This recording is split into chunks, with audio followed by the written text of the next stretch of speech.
Un gusto poder saludarlos, poder platicar con ustedes y además contarles pues la más reciente entrevista que realicé, y esto tiene que ver con la película de Maleficent, con la segunda entrega. Pues resulta que la gente de Disney tuvo a bien traer a México a una señora de nombre Ellen Mirojnick. Ella es la diseñadora de vestuario, es decir, eso que le vemos puesto a Angelina Jolie, a Elle Fanning, a Michelle Pfeiffer y a todos los personajes fue pues creación de esta mujer. Atención, no es la misma o el mismo diseñador de vestuario que la película original, y esto tiene que ver porque la segunda entrega, digamos que es un poco más grande, es más fastuosa, y precisamente en esta plática que me pareció interesante porque, ojo, a través de la tela, a través de la ropa, tenemos que conocer al personaje en estas impresiones que nos da y que el cine nos tiene que regalar de manera muy rápida para que podamos leer en qué momento, en qué lugar o cuál es la situación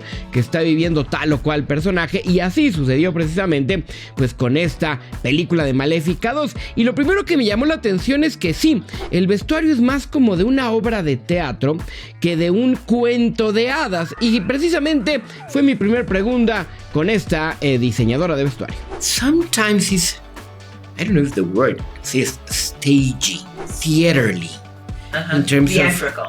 of theatrical. Yeah. How much would you say this costume design is actually wearable, or it's more for a stage production? I think it's both.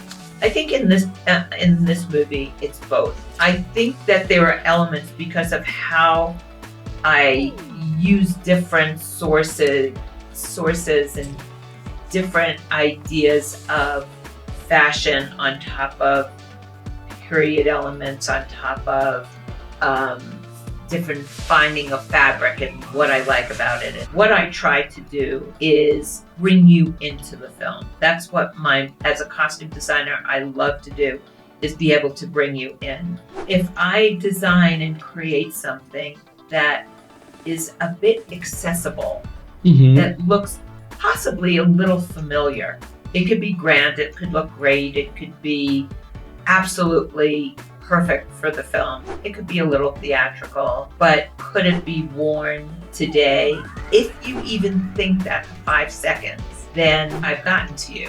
And so that's the part that I find to be really thrilling. Pues sí, y es que esta mujer de muy chiquita, y además que vivió y creció en Nueva York, iba mucho a las obras de teatro de Broadway, y esa influencia perfectamente se ve reflejada en estos vestuarios, sobre todo los de Michelle Pfeiffer, los de la reina Ingrid. Ahora, también hay que hablar que esto no deja de ser, como les decía hace rato, un cuento de hadas, y generalmente los cuentos de hadas se ubican en la época medieval europea, es decir, pues puro rey, pura reina, blanquitos, güeritos, bonitos. Pero, ¿qué pasa con el resto de las influencias, con otras culturas? Y de esto le pregunté. How much of all those classic images we've got from the castle, the princesses, etc., were there, and how much you try to bring from all other cultures, from the Asian cultures, the Latin American cultures, the African cultures? How much of a mix were you trying to put in there? We did use shapes from the medieval period of time. We had royalty who was African and Asian and Egyptian all within our town. So we used that. We used medieval, and we cheated a bit and moved to the Renaissance a bit. And that was where we stayed. We stayed between medieval and Renaissance as far as a solid fairy tale period of time. But there were other cultures. There were other royalties, princes and princesses and kings and so on and so forth, that were within our town and came to the wedding, actually. Créanme que de repente ver estos vestuarios en vivo, en directo, uno se da cuenta el trabajal que hicieron. No solo las personas que cosieron, cortaron o demás con la tela, sino desde el dibujo, desde el diseño. ¿Y qué tiene que ver este diseño con el personaje? Que eso es una gran diferencia de lo que hace un diseñador de vestuario para una película a un diseñador de modas que no está pensando en contar la historia de la persona que se lo va a poner. En el caso de las películas, pues así tiene que ser. El caso es que me llama mucho la atención cómo de repente estas valiosísimas, hermosísimas piezas pues no son consideradas un arte. Es considerado un arte lo que se pone en piedra, en papel, en una tela, pero no en una ropa. Y le pregunté de eso a esta señora Ellen Mirojnick. Depends who you talk to. Okay. It depends who you talk to because it is all art. I think it is all art. It comes from a different place within the psyche to create it. It is an expression of the person creating it. It is artistic. It can be considered a piece of art. There are different ways in which you can look at the way in which it's expressed to say, well, this is a piece of fine art. This is a piece of wearable art that will be for till the end of time.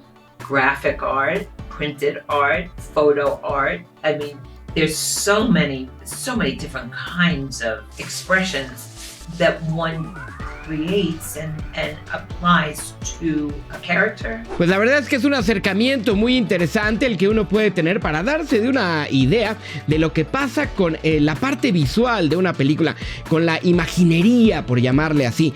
Y créanme que ese aspecto en Maléfica parte 2 es muy rico, es muy interesante y llama mucho la atención. Pues ahí lo tienen, una interesante plática con una de las personas involucradas con esta área de una película. Yo me despido, les recuerdo que sigan la plataforma oficial www.estebanmacias.com con /N. En Instagram y en Twitter estamos igual como @estebanmacias con /N. Y aquí en donde están viendo este video, ya sea Facebook, el fanpage oficial, YouTube o Dailymotion, en donde pueden comentar y compartir y decirme qué les gusta y qué no les gusta de estrenos y más. Yo me despido, bye bye.